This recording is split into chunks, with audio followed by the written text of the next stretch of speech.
Okay, welcome to the 6S class meeting. So we are going to uh, cover all the left of the materials in this paper and move to the next one. So last time we've come to this auto-optimization problem.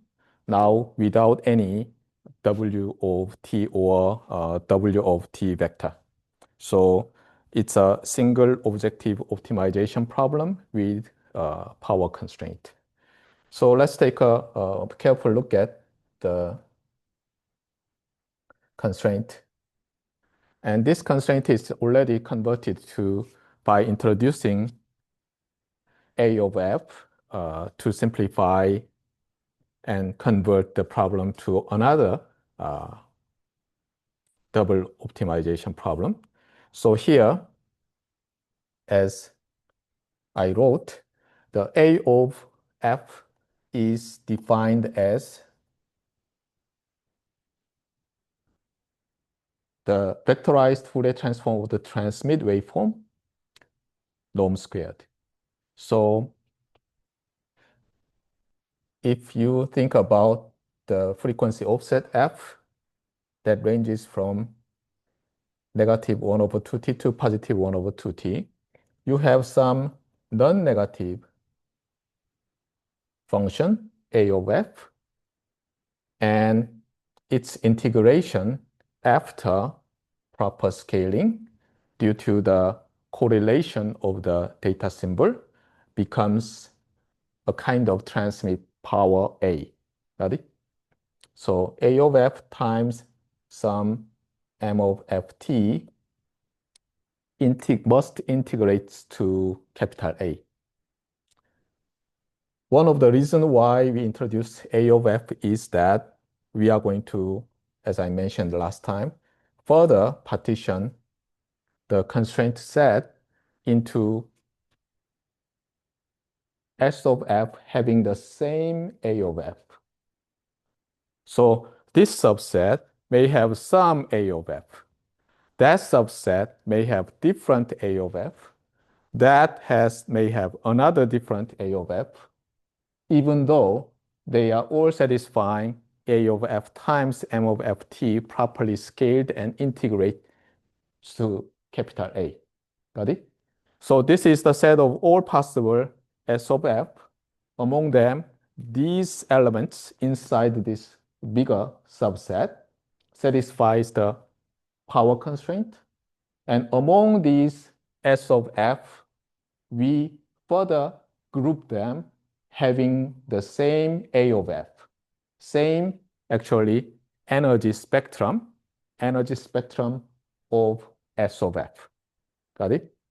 So we introduce a new partition so that we can further simplify this optimization problem.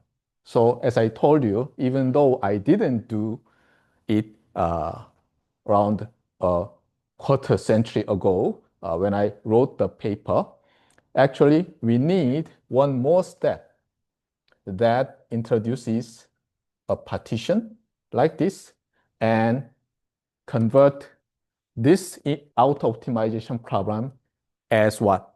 As an inner optimization problem, which is to be optimized for each f without any constraint because A is already given, right?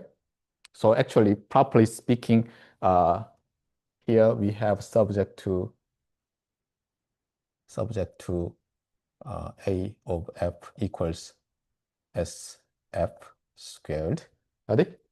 But anyway, so we have inner optimization problem and we have an outer optimization problem.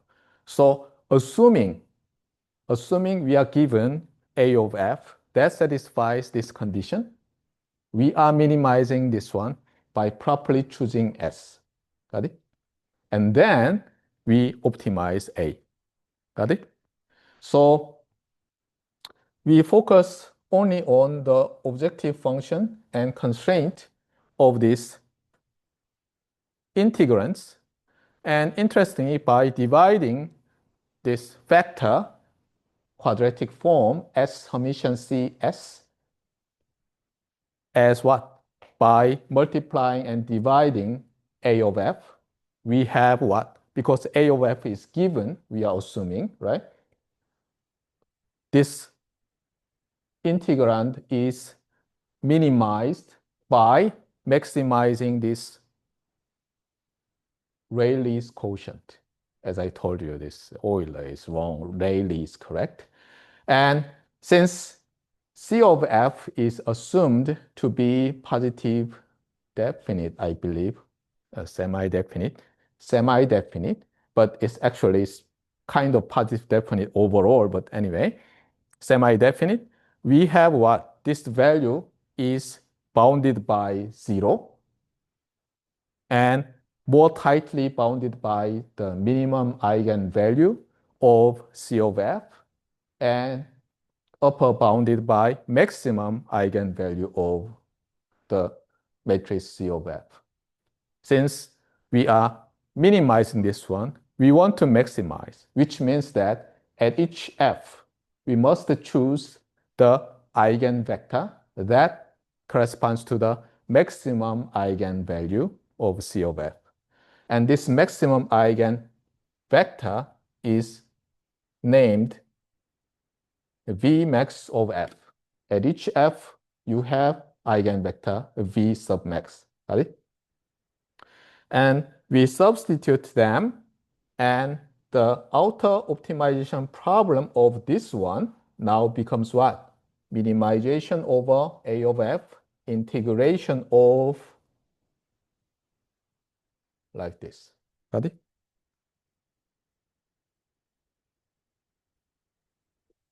So instead of that Rayleigh's quotient, we now have lambda max of f. And if we take a look at this problem, we are going to optimize scalar function A of f, right? And here in the integrand, everything's are known except A of f. In the constraint, everything's are known except A of f. Got it? So we have another variational problem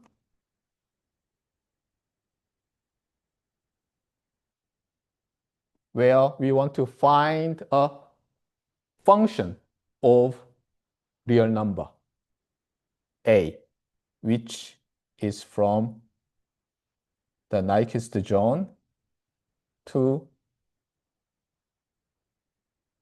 non-negative real number. Here, sorry, not superscript, must use subscript. This is the convention. So R1, Rn, you know what does this mean, right?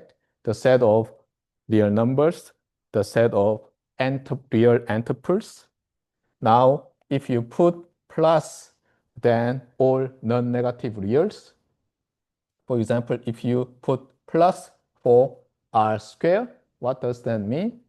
The first quadrant, including the axis, and of course, the origin, right?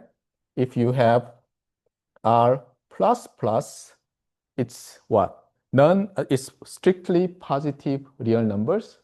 So if you have R squared plus plus, then you have the first quadrant. And if you have, for example, R cubed plus plus, then you have so-called the first orthant. Got it? Orthant is a kind of coined terminology from the quadrant. Quad means four, and orth means orthogonal, right? So the first thing that is determined by these three, in this case, orthogonal axes, x, y, and z axis. And it generalizes to any dimension. So even you may define R plus plus sup n, right? For the first orthant in the n-dimensional real set. Got it? Anyway, So here, A is what? A is implicitly assumed, even though it's not explicitly stated, but A is a function from this set into R plus. It could be 0 if S of F at a specific frequency of set F can be 0, right? We may assign 0 energy.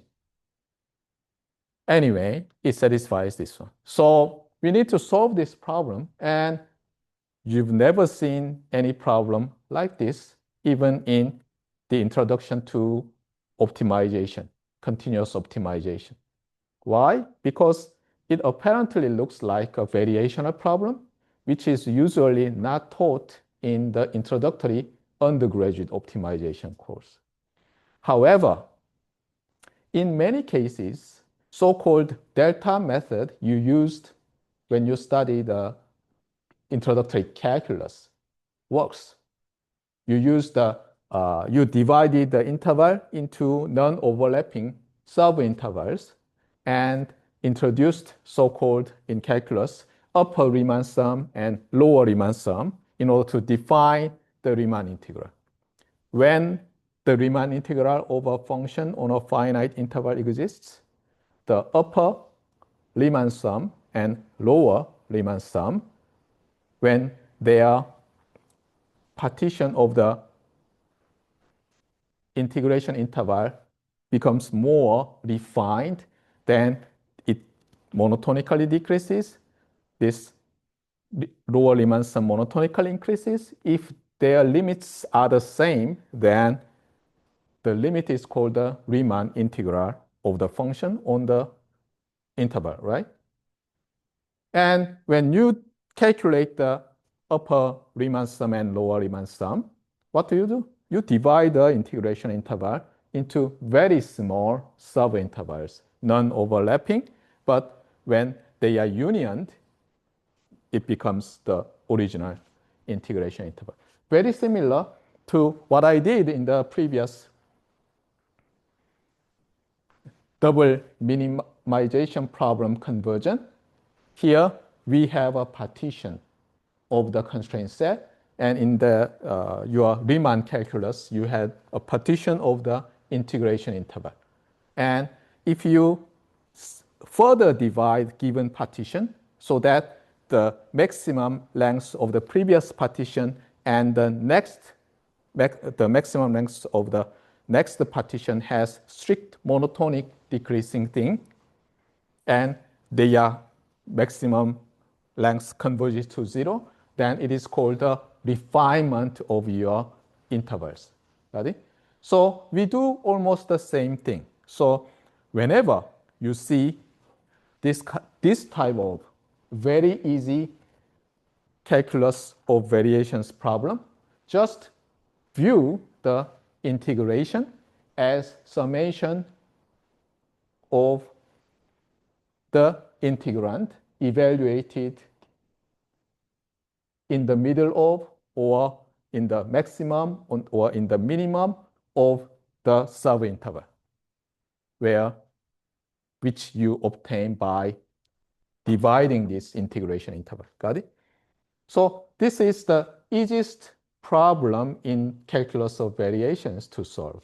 So let's see the appendix, if I remember correctly.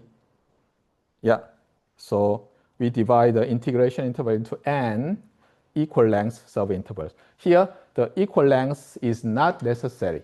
As I told you, we just need to divide the integration interval, and we just need to refine it. But simplest way is to divide it into equal length subintervals of total n subintervals. And if you increase n, then what happens? The maximum length tends to 0, right? Or becomes sufficiently small if you choose sufficiently large n. So the idea is that you just approximate this one to some upper and lower Riemann sums, or even as you did in high school calculus integration part, you may just choose the midpoint. Of course, you are choosing the midpoint in the subinterval as you learned in high school. Actually, that is a white lie. That actually works when the Riemann integral exists. Then whether you choose the maximum value of the integrand inside the subinterval or minimum or even the middle, they all converge to the same thing. So it's kind of preposterous, but we know that this problem is an engineering problem, and many engineering problems, without almost no exception, other than some quantum mechanical problem appearing in semiconductor device with single or just a few of molecules and atoms, you can just view the integration as summation of many small things. Once, probably in the last week, I mentioned a finite element method. People use FEM. This is very important terminology. You will someday will be encountering this one, finite element method. They use it to solve partial differential equations for heat conduction, heat transfer, vibration, and almost everything in engineering. They divide the material into very small pieces, of course, larger than at atom level, but anyway, got it? So we do the same thing, divide it into subintervals and find the solution. Appendix, I remember, has the solution. So here goes the simplified version of what we are going to solve. So in this appendix, we consider this much simpler optimization problem. We have, even though I just said I, but index I ranges in the finite range. So from 1 to capital M, or you want 1 to capital N. But anyway, so do you see the similarity between this problem and the previous one? Let me remind you, the previous one was what?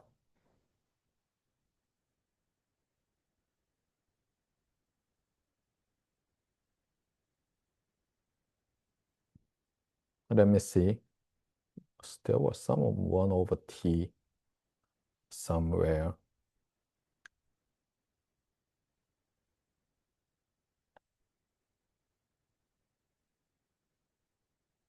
Yeah, got it. T, 1 over t, a lambda.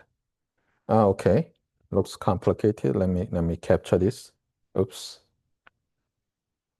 What happens?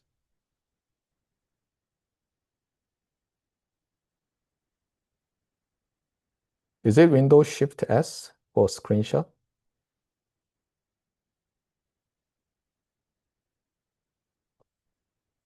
Okay.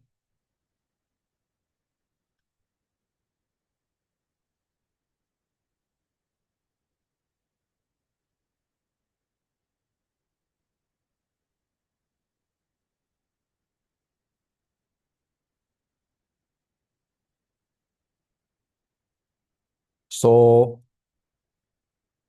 you compare these two. So summation is now corresponds to integration. And you have M, and let's call this is M sub I at some specific F sub I. Then you have 1 plus, this is divided by T square. And even though Mi is okay, not that problematic, or you may just take this out. Take, how to say that? So you divide by T and multiply T, and T square, let's take out, then you have capital M over capital T in the numerator. That corresponds to Mi. Got it? 1 plus capital M over capital T is Mi, lambda I Ai. Got it? So the objective function is done, and the constraint set is same. We call this as M sub I. Now this becomes A sub I, and so equals A. Of course, you may say that, well, this cannot be just set.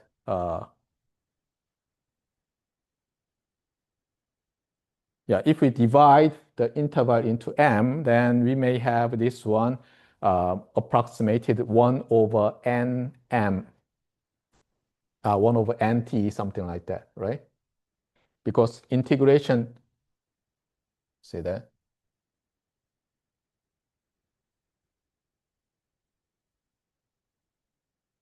You have integration interval of length 1 over t, and you divide it into n pieces. So your exact integration can be approximated as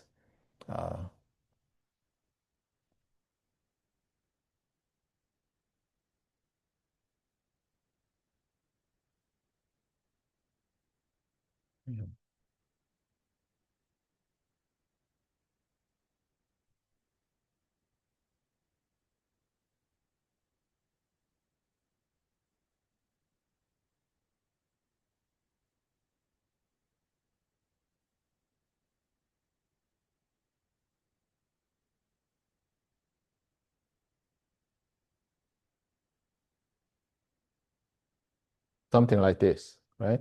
So you know how to have exact one-to-one correspondence, but anyway. So scaling the integration is not that big a problem. So let's just focus on this one. So here, let me remind you, M sub I and A lambda sub i's are given. You are just trying to find A sub I. So it's actually a vector optimization problem. Got it? And some of you who took the convex optimization will immediately notice this one as a convex problem. Am I correct? Or not? So as a function of A sub I, what is this one? This one is something like this, right? So it's a convex function, and some of convex functions are convex, right?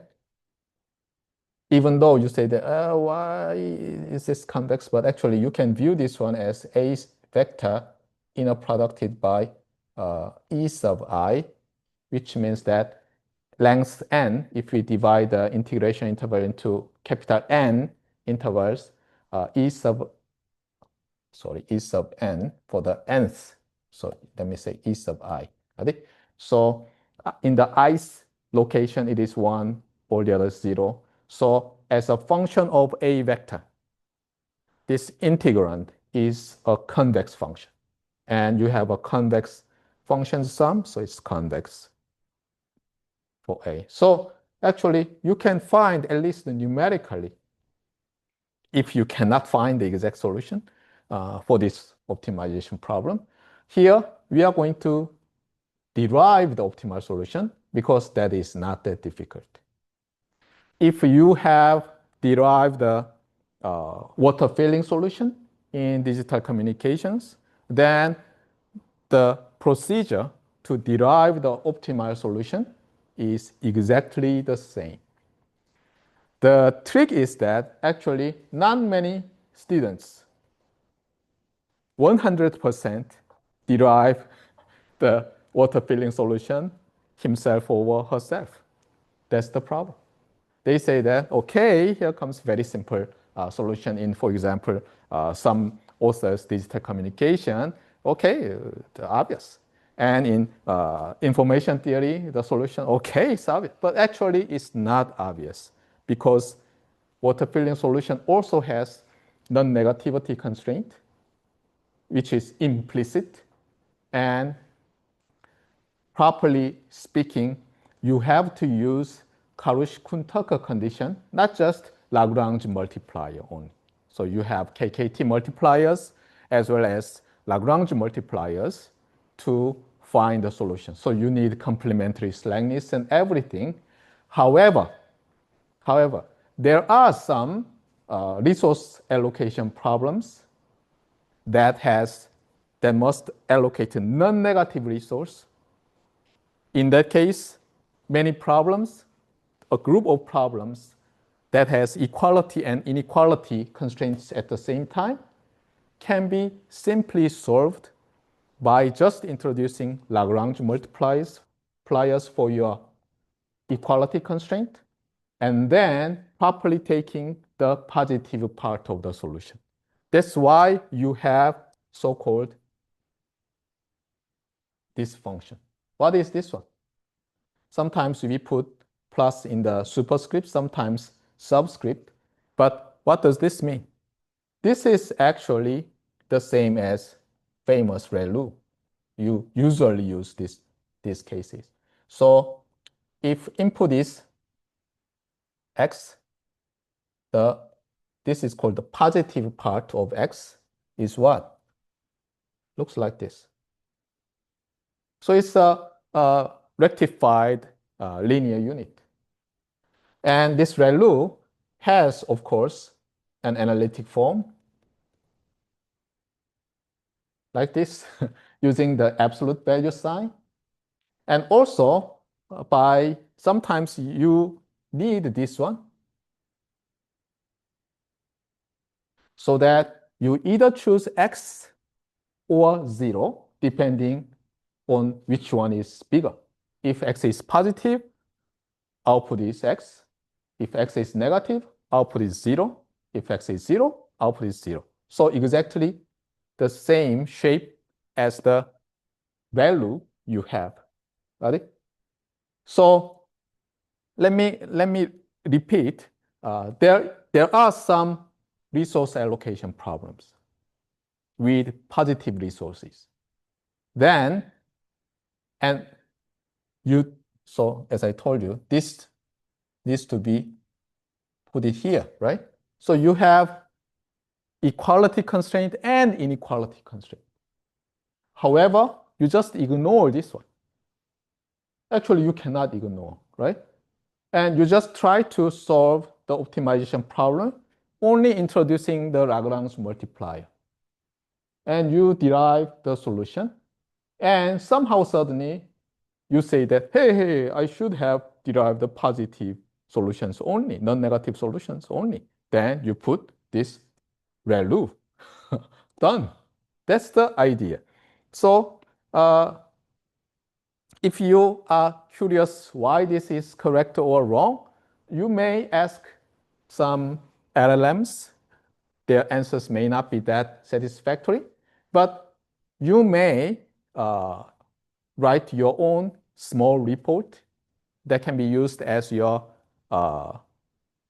voluntary project at the end of the semester. Usually I have voluntary projects for every course I teach. So if you submit that, for example, with this topic, as I just told you, in a very complete form, then you will have your 1 grade up. Here, 1 means that if you originally got A minus, then you are promoted to A0. And good thing is that some of you do not want to choose to do your voluntary project. Suppose when I ranked you, your friend has also A minus with slightly higher total score, but decided not to do the voluntary project. You get A0, he also get A0. So ask your friends to do the voluntary project so that you may be promoted your grade at the same time. Anyway, so that's why here we introduce only the Lagrange multiplier nu. This is not V, it's Greek letter nu, okay? It sounds like nu. And as you see that, here goes the objective function. Here goes the Lagrange multiplier. And your equality constraint put in the form of something equals 0, then this something appears here. And then what do? You just do the standard procedure. Even post-doc undergraduate calculus teaches Lagrange multipliers and how to solve this kind of simple optimization problem. So optimization with equality constraints, you introduce a Lagrange multiplier if you have a single equality, then you apply partial derivative with respect to all the parameters appearing here. They are elements of A vector and Lagrange multiplier. And if optimal solution exists, it must satisfy what? All the partial derivatives evaluated at optimal A vector and new value, they should be 0. So we are using that. So the partial derivative with respect to new actually gives you what? Gives you the constraint, equality constraint back. So we are interested in what? Partial derivative of with respect to A sub i's. And then you can easily see that this is the partial derivative equal to 0. And this must hold for all I. And actually, when AI is evaluated at A sub I opt. Got it? So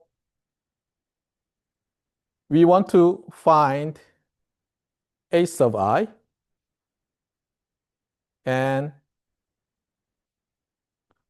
since we have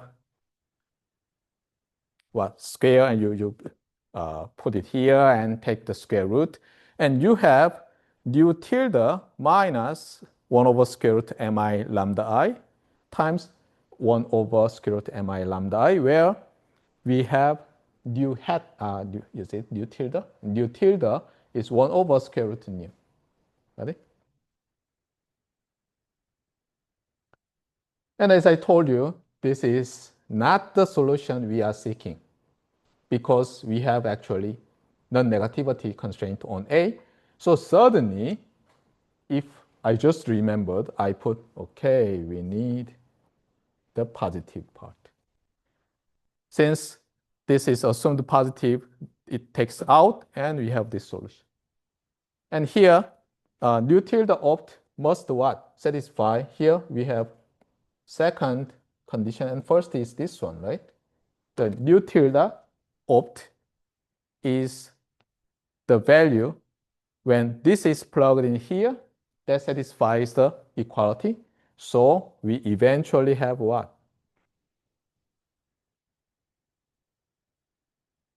Where it is? Just a second. Yeah. So nu tilde non-positive is the unique solution that satisfies the equation 57. So you see the almost parallelism between this problem and the water filling solution you learned in digital communications or information theory, especially the capacity for the additive colored noise, colored Gaussian noise channel, band limited additive colored Gaussian noise channels capacity, right? So if you just cannot understand why there is positive part, actually you don't know the water filling solution.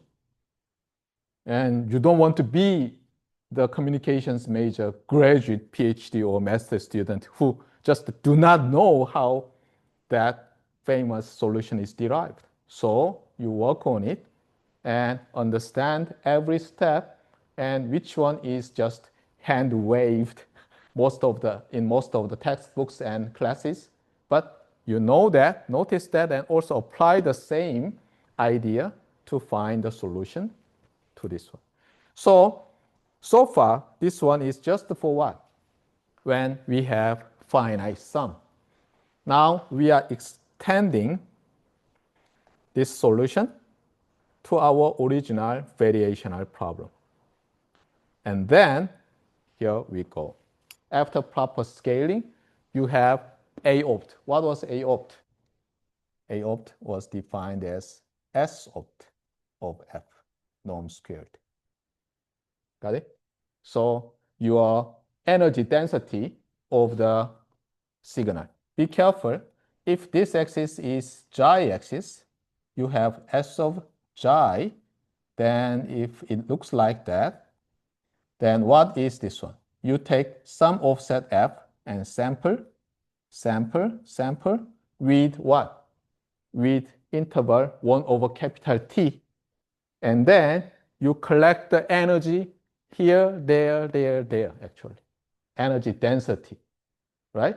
And then you change the offset f from negative 1 over 2t to positive 1 over 2t. Actually, you cover all the energy spectrum. Got it? So vectorized Fourier transform has what? Has energy spectrum.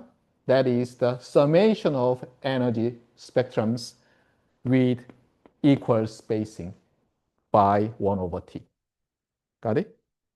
Anyway, so a opt of f as a function from negative 1 over 2t to positive 1 over 2t to r sub plus is given in this form. Here we have what? This is what? This is the power spectral density, properly scaled, of the data signal, data symbol sequence. And what is lambda max? That is the largest eigenvalue of the interference. Was it inverse? If I remember correctly, we had the inverse somewhere, right? Because we used the Sherman-Morrison formula, right? You see? Where it is. Yeah, C is, where's the definition of C? Here, right? Got it?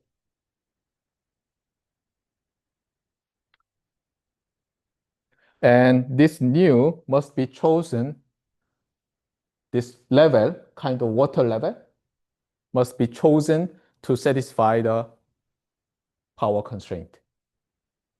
And optimized mean squared error, which means the minimized mean squared error, minimized over every possible transmit receive waveform pairs, is given like this as a single integration. Got it? And this form, some constant plus some quadratic derived something, dividing some other non-negative thing, that appears again and again and again and again and again whenever you handle minimum mean squared error estimation problem with additive noise observation. Got it? So whenever you just see this kind of form, you must notice that, hey, the problem is probably related to mean squared error estimation in additive noise. Got it? And the opt is the unique solution that satisfies the constraint. And we have positive part or ReLU of x. Done. Got it? And of course, this one can be rewritten as A opt times the eigenvector corresponding to the maximum eigenvalue of the matrix C of F, defined as HF Rn inverse H of F. Got it? By the way, some of you already know some interesting properties of the Rayleigh's quotient and its solution. How many solutions do you have that maximizes this Rayleigh's quotient? Uncountably infinite. Why? Because some vector S is the solution, then what? Any non-zero multiple of that vector gives you the same value. So let me remind you from your knowledge in linear algebra. So to make everything simple, let me just say X is R to the N, R is R transpose, and positive semi-definite. And you want to maximize the Rayleigh's quotient. Got it? And the question is, how many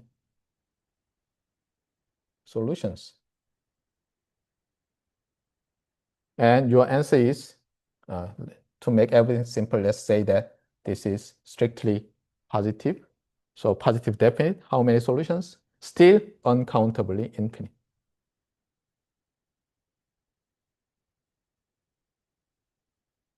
Why? Here goes the justification of proof. Let X opt be a solution. Here means that be a solution that maximizes this. Now you scale it with by introducing some non-zero real number. Then what happens? X transpose Rx divided by X transpose X is now Cx opt transpose R Cx opt Cx opt transpose Cx opt, and you now see all the non-zero C's are canceled, and you have X opt transpose R X opt and X opt norm squared. So you have the same value. We assumed this is the maximized value. This is also the maximized value. Now we have a leap of faith so that we may convert this result to a complex valued case.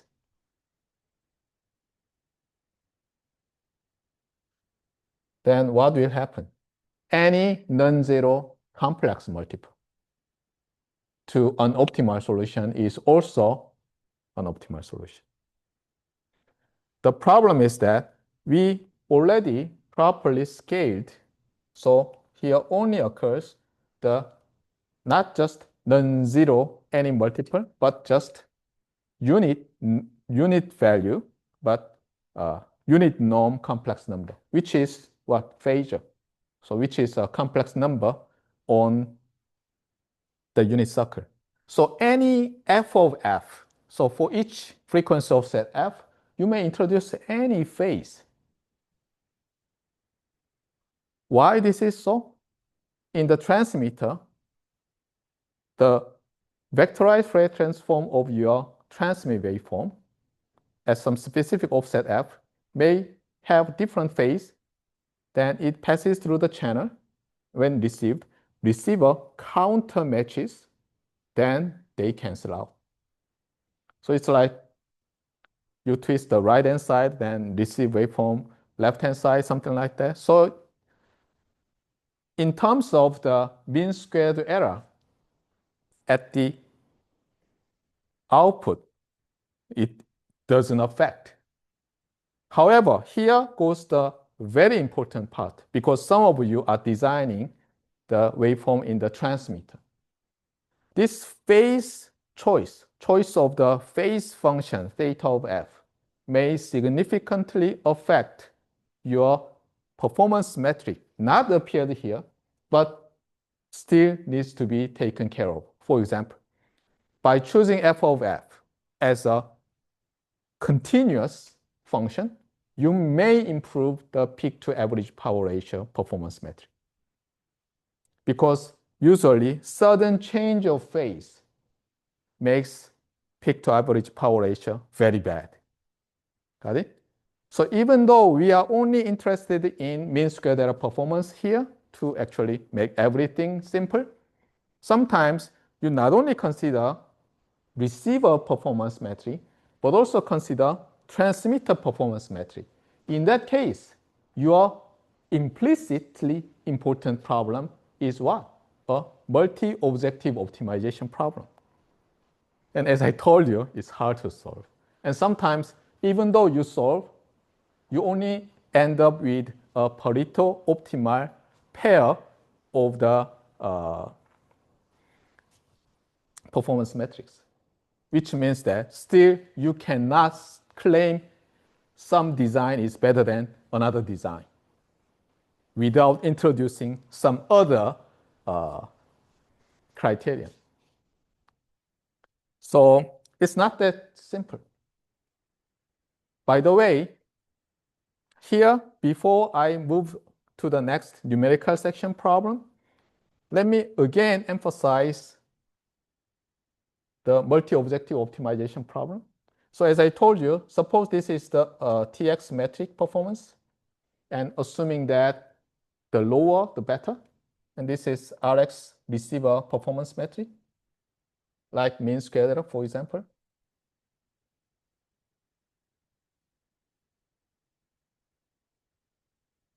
Then usually we have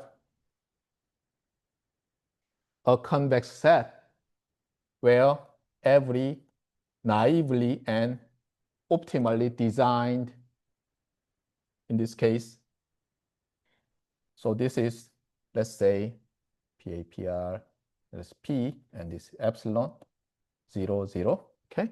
So if you have designed some S0 of T and W0 of T, then it has what? PAPR determining factor, and these two together will decide the epsilon, the mean squared error, right? So be careful. The horizontal and vertical axis does not represent the transmit and receive waveforms. You have the pair of solution, and that gives you the two performance metrics. And then this point may correspond to actually more than one, but usually one pair of a feasible solution. And here we just intentionally have chosen a single optimization, a single performance metric. But let me tell you, even though your papers you just read, celebrated famous paper, optimizes something, for example, like water filling solution of Shannon, closed Shannon. You may say that, wow, this is great. But actually, he ignored all the performance metrics, such as PAPR, because according to his solution, what is the transmit symbol sequence? It must look like IID, Gaussian, and complex Gaussian and non-variable for the real-valued bandpass AWGN channel, right? And that has very, very bad peak-to-average power ratio. Got it?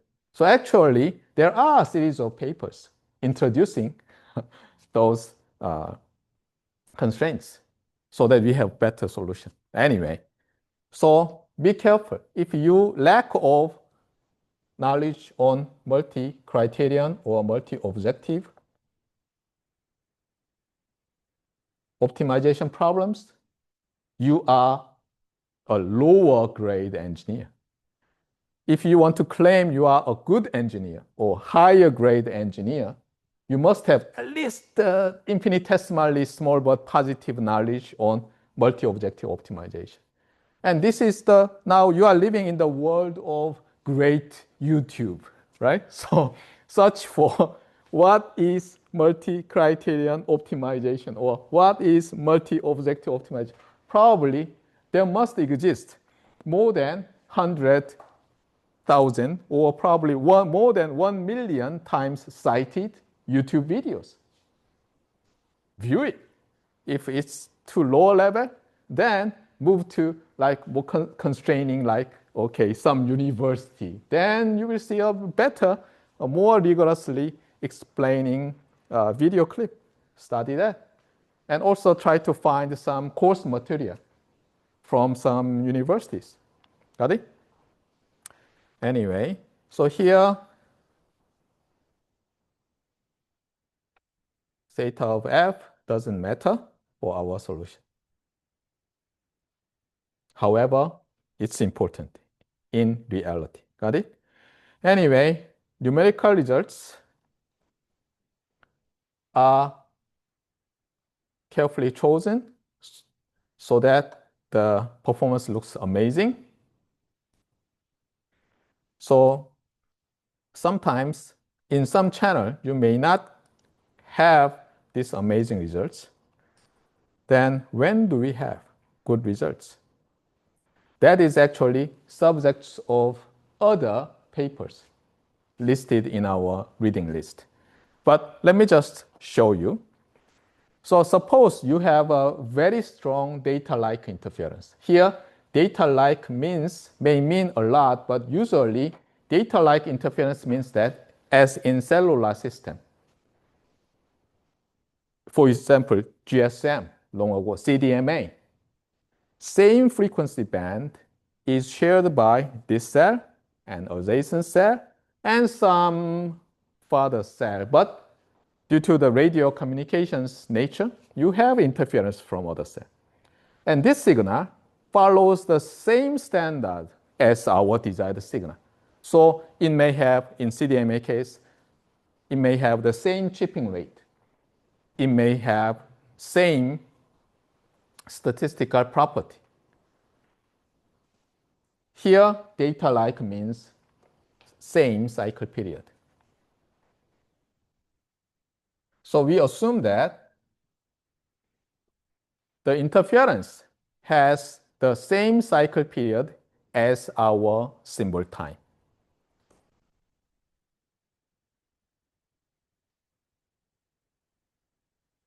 That's exactly what is assumed in this paper, right?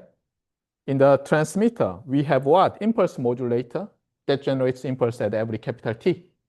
And we assume that the cyclostationary additive noise has cycle period capital T. Got it? So we have very strong interference. And if we just assume that there is no interference and use so-called matched filter receiver, is there a matched filter? Yeah, no optimization. And the performance is, just a second. Okay, just a second. Where it is? Yeah, performance is here. Okay. And our receiver may optimize, assuming that our interference is a Y-sense stationary noise. And you may say that looks very challenging, but actually it is not. Most of the interference suppression algorithms for only one antenna case is kind of linear minimum mean squared error, assuming the Y-sense stationarity. And here, even though you apply conventional MMSE, you have the same very bad, almost impossible to communicate case. Now, you little bit do better. So you apply the Berger and Tufts 1965 or 8 papers result. Got it? And then you have joint transmit and receive optimization to have this good performance with bit error rate around 1, 2, 3, 4, 0.45 to 0.3. That's still very bad because here we assume QPSK probably, and each bit error rate must be at least greater than 0.5 because without observing, you just randomly choose, you will still have 0.5 error rate. So what does that mean? Bad modeling of interference does not give you any edge, negligible edge. Even though you have inequality, hey, better, but it doesn't matter. In this reason, you cannot claim improved performance. But here goes something interesting. Now you use mean squared error receiver taking every correlation into consideration. Not yet the transmitter is optimized. So here goes receiver optimized case. Means cyclostationarity of the interference is now taken care of. Suddenly, performance improves. So from here to there, correct model gives you much better performance. Now, what you do is that you do the joint optimization and transmit and receiver. And suddenly you have this performance. And that is curved for optimal AWGN performance curve, Q function. Got it? So do you see the power of better modeling of the interference as a cyclostationary noise? Got it? And here goes another thing. And this is quite interesting. And actually, this idea is explored later by one of my graduate students who is now a great engineer in Samsung Networks. But anyway, so here you have from here to here, this is frequency domain, you are allowed to transmit. But here goes so-called legacy signal that occupies most of the frequency band. There are 4 legacy signals, L1, 2, 3, 4. They all use square root raised cosine pulse with very strong transmit power, but their spectrum does not overlap. So they are very closely packed, but use positive, non-negative roll-off factor, probably 20% or something. Now, you are mathematically allowed to use this band so that you can communicate. And here, unlike the other papers, here we only assume that you can transmit, ignoring your effect on the legacy system's effect. That's actually not allowed in most of the cases, but sometimes it's possible. For example, consider this case. You have your radar in airport, radar frequency band. They are looking ahead. However, some signals, because they are very strong, goes almost parallel to this plane. Now you are using this frequency band to communicate. You are sharing this band. Your transmit power is not that high. So even though, and also your antennas are just looking down. So your signal have very small possibility to interfere to the airplane. Got it? In that case, this example is okay. So what kind of transmit waveform will appear here? Interestingly, there is no free band. See that? All the frequency bands are occupied by the 4 legacy signals. However, if you jointly optimize, you have some strange transmit waveform that occupies co-share this part of the signals. And let me ask you, why? The answer is simple, actually. This is square root raised cosine pulsed signal. So let me exaggerate. Then what happens? As I told you, the signal component here and there, they are correlated. So what you do is that you occupy this part and that part at the same time with, even though this figure does not show, you transmit orthogonal signal to these 2 vectors. Let's say that this is 1/3 and 2/3, just for simplicity. And your signal is what? Have some negative 2/3 and positive 1/3 times some complex number. So that your desired signal at your target receiver, it's important, at your target receiver is orthogonal to the interference. So the strong interference does not affect your desired receiver's performance or has very small performance degradation. Got it? So it's very similar to the idea of orthogonal beamforming in contemporary cellular MIMO communication. Got it? But the difference is that is done with multiple antennas.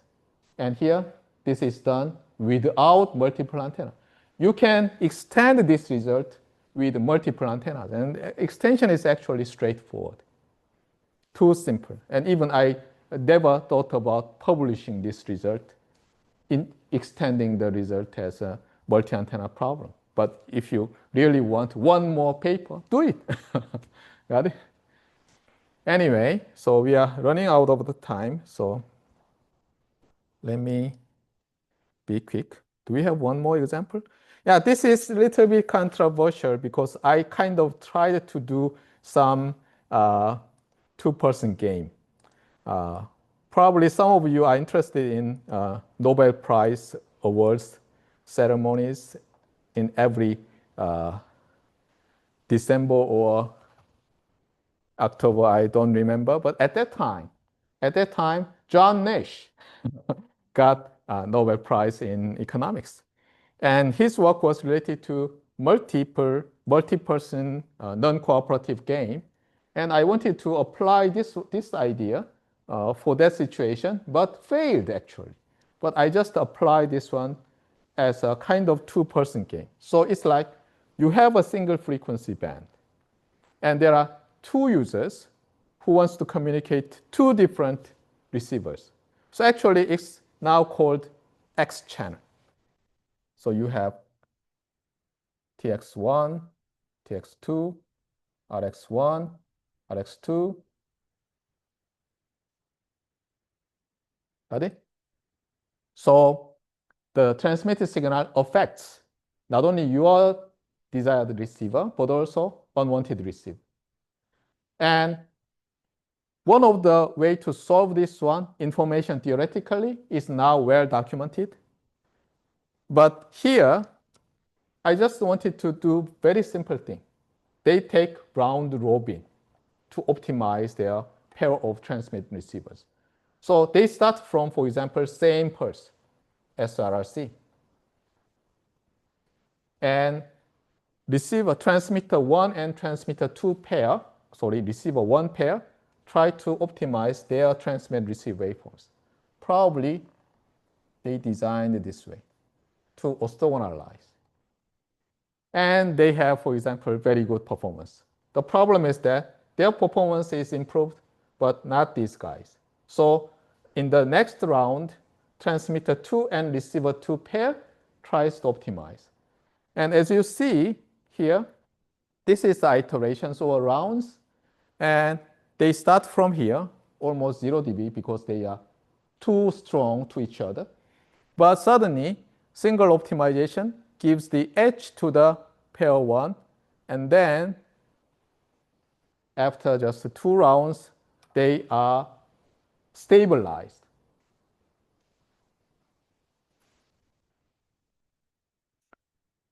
And this is a kind of suboptimal solution, but can be obtained easily by iterations. Anyway, yeah, you see that non-cooperative game, blah, blah, blah. Yeah, I wanted to talk about that. I spent many hours to read what is the multiplayer non-cooperative game, and I really want to show off at that time. Anyway, so we are done with this paper. And probably you may say that, hey, wait a minute, professor, I got the idea, but still it's very hard why we have these vector valued signals at all. Is it like somehow this is obvious and we fictitiously have chosen to have a vector valued signal? Actually, your questions is very legitimate and correct. Both of the questions are correct. First one is that there are not non-unique way to vectorize the signal. Even if we are given the cycle period, we have actually multiple different representations of the signal. If I tell you the truth. So what we are going to see is not our original paper, but this very old, another old paper, but not that old as Berger and Tufts' 60s paper.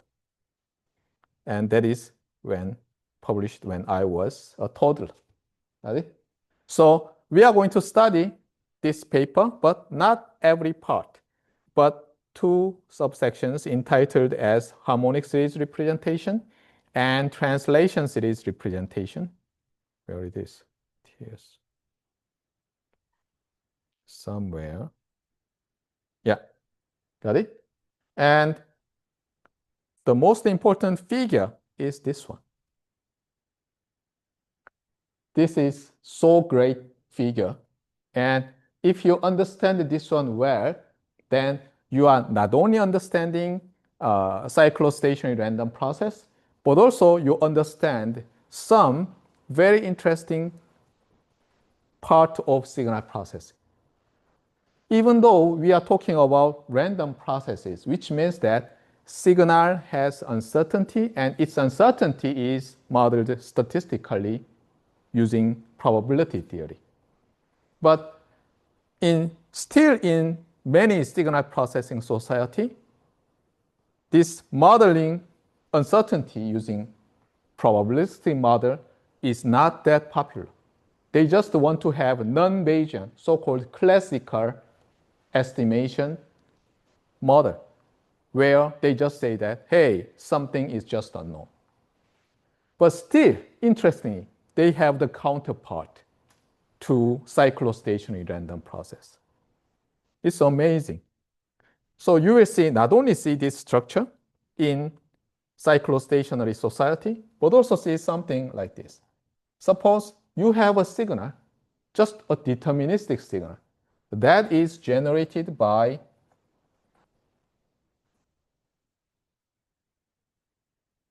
and you may say that, wait a minute, this is exactly the same thing as we've seen. But here, this is a deterministic signal of finite energy. Why they love finite energy? Because if P is also of finite energy, the signal is a finite energy signal, then you have the continuous time Fourier transform well defined. Got it? So instead of handling power spectral density, we can directly apply Fourier transform and handle it. And there is another one like this one.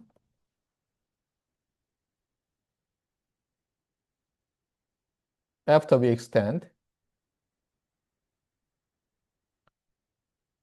So in communications, it looks like, hey, we have two digitally modulated, linearly modulated, for example, QAM signals, right?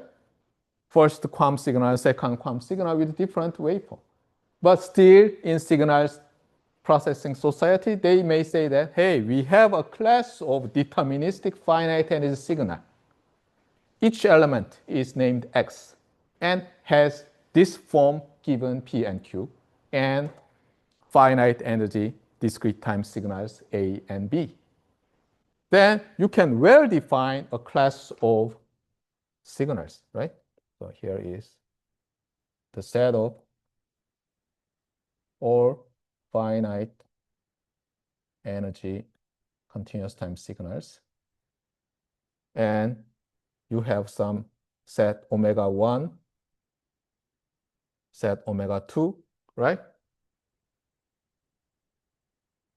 And this defines set omega 2, for example.